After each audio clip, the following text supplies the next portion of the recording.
नमस्कार दोस्तों, आज इस वीडियो में हम आपको जीवित पुत्री का व्रत की कथा सुनाएंगे। इस कथा के अनुसार गंधर्व में एक राजकुमार थे। उनका नाम जिमूतवाहन था। उनके पिता ने जब वृद्ध आश्रम जाने की सोची तो इससे कम उम्र में ही जिमूतवाहन को राज सिंहासन पर बिठा दिया गया। लेकिन जिमूतवाहन का मन राजकाज में नहीं लगता था, इसलिए उन्होंने अपने पिता के पास जाकर उनकी सेवा करने की सोची और जंगल में अपने पिता के पास चले गए। यहाँ आकर उन्होंने मल्यवती नाम की एक राजकुमारी से विवाह भी कर लिया। एक दिन जंगल में भ्रमण के दौरान जिमूतवाहन को विलाप करती हुई एक वृद्ध स्त्री मिली। उस महिला का दुख देखकर उनसे रहा नहीं गया और उन्होंने उनसे पूछा, आप क्यों रो रही हो?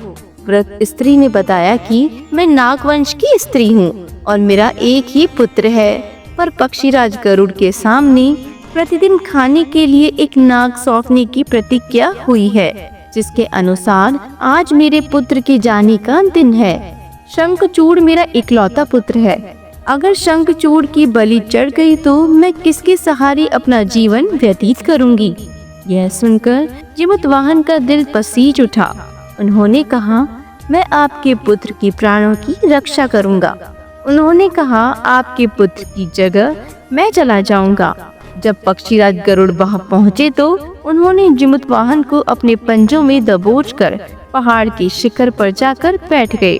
पक्षीराज गरुड़ ये देखकर आश्चर्य में पड़ गए कि वे जिसे पकड़कर लाए हैं उसे कोई डर ही नहीं लग रहा है। ऐसा पहले कभी नहीं हुआ। आखिरकार गरुड़ जी ने जिमूतवाहन से उनका परिचय पूछा। जिमूतवाहन ने उस वृद्ध स्त्री से हुई सारी वार्तालाप गरुड़ जी को बता दी। पक्षीराज गरुड़ हैरान हो गए। उन्हें इस बात पर आश्चर्य हो रहा था कि कोई किसी की मदद के लिए अपने प्राण भी दे सकता है। गरुड़ जी उसकी बहादुरी को देखकर प्रसन्न हुए और जिमूतवाहन को जीवन दान दिया और साथ ही उन्होंने भविष्य में नागों की बलि न लेने की बात भी कही। इस प्रकार एक माँ के पुत्र की रक्षा हुई। मान्यता है कि तब से ही पुत्र की रक्षा के लिए जिमूतवाहन की पूजा की जाती है।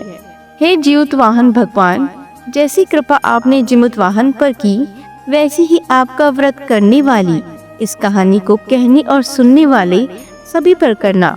सभी की मनोकामना पूरी करना। कोई गलती हुई हो तो क्षमा करना। बोलो जिमूतवाहन भगवान की जय हो। आशा करते हैं कि आपको ये वीडियो पसंद आया होगा। इसी तरह की और भी वीडियोस को देखने के लिए हमारे चैनल को लाइक, शेयर एंड सब्सक्राइब जरूर करें। धन्यवाद।